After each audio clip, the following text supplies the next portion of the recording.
I've been married to my husband for 7 years now. To outsiders, our marriage looks perfect, full of love, laughter, and peace. But behind closed doors, there's a wound that never seems to heal. And that wound is caused by my mother-in-law. Since the day I married him, her greatest wish has been for us to give her a grandchild. At first, I didn't think much of it. She'd make harmless jokes like, "I can't wait to carry my grandson," or "I hope your first child looks like my son." But as months turned into years, the tone changed.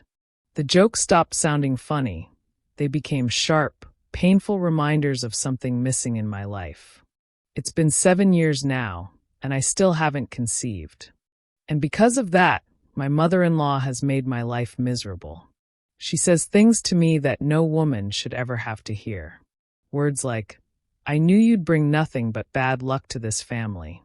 Or, "You must have bewitched my son for his money, because you can't even give him a child." The worst part, she says them in public, at family gatherings, in front of people. I can still remember one evening, her voice echoing through the room as she said, "My son married a woman who can't even continue our bloodline. What a shame." Everyone went quiet, and I just stood there frozen, holding back tears. I smiled to save face, but deep inside, I was breaking apart. We've done every medical test you can imagine. Fertility checks, blood work, scans, everything. And each time, the doctors tell us the same thing. There's nothing wrong. We're both fine.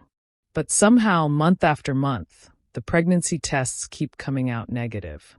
And every time that happens, I feel smaller, weaker, and more broken. My mother-in-law doesn't believe the doctors.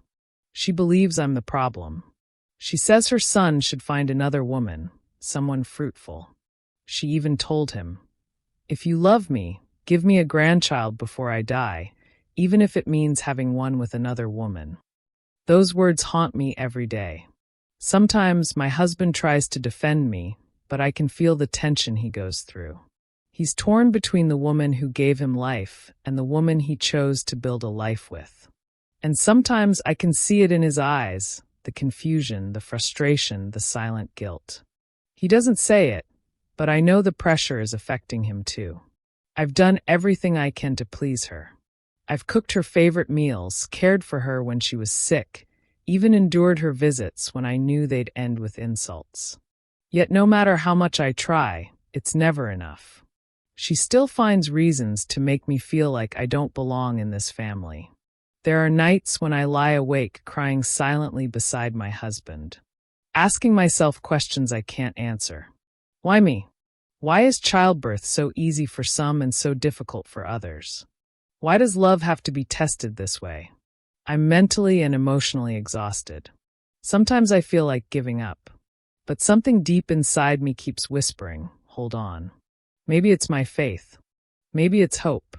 Or maybe it's the small voice reminding me that my worth isn't defined by my womb.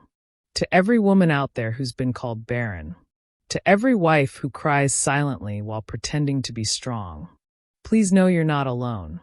Your pain is valid, and your value doesn't decrease just because you haven't conceived. Sometimes life tests us in ways we don't understand. But pain doesn't mean we've failed. It just means our story isn't over yet. I've learned that motherhood isn't just about giving birth.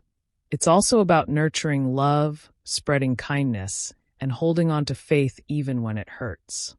I'm still praying. I still believe my time will come, in God's perfect timing.